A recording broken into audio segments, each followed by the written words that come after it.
King Charles III's first official portrait as monarch, created by renowned artist Jonathan Yeo, has ignited a wave of outrage among royal family fans. Unveiled this week at Buckingham Palace, the portrait has been met with widespread criticism, with some describing it as disturbing and off-putting. According to reports by Express, the portrait, an oil on canvas, depicts King Charles in his Welsh Guards uniform against a vivid red background, holding a sword, with a butterfly perched on his shoulder. While the portrait aims to blend traditional elements with modern touches, its reception on social media has been overwhelmingly negative. One commentator on X, formerly Twitter, wrote, "Anybody else find the new portrait of King Charles III incredibly disturbing and off-putting?" Another added, "King Charles's new portrait is absolutely fecking hideous, looks like he is burning in hell," while a third compared it to a nightmarish horror movie poster. Despite the backlash, Queen Camilla reportedly praised the portrait, telling the artist, "Yes, you've got him." Jonathan Yeo, known for his highly figurative canvases and striking collages, explained his artistic choices to the BBC. "If this was seen as treasonous, I could literally pay for it with my head, which would be an appropriate way for a portrait painter to die, to have their head removed," he quipped.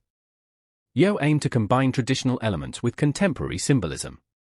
The butterfly, for instance, represents metamorphosis and rebirth in art history and nods to King Charles's lifelong commitment to environmental causes.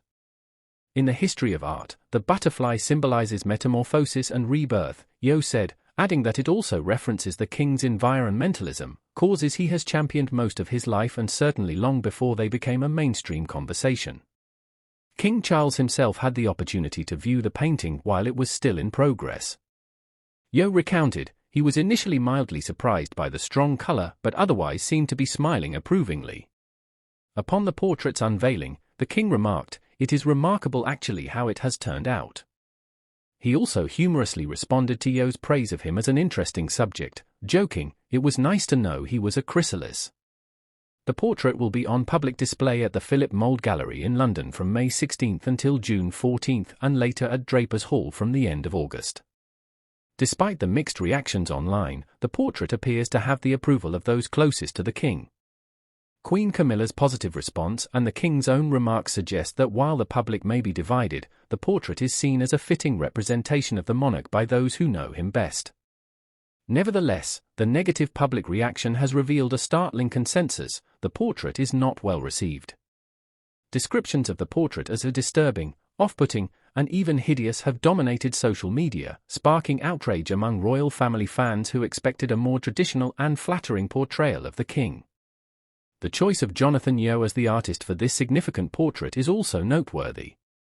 Known for his unconventional style, Yeo has previously painted prominent figures such as former Prime Minister Tony Blair and actress Sienna Miller.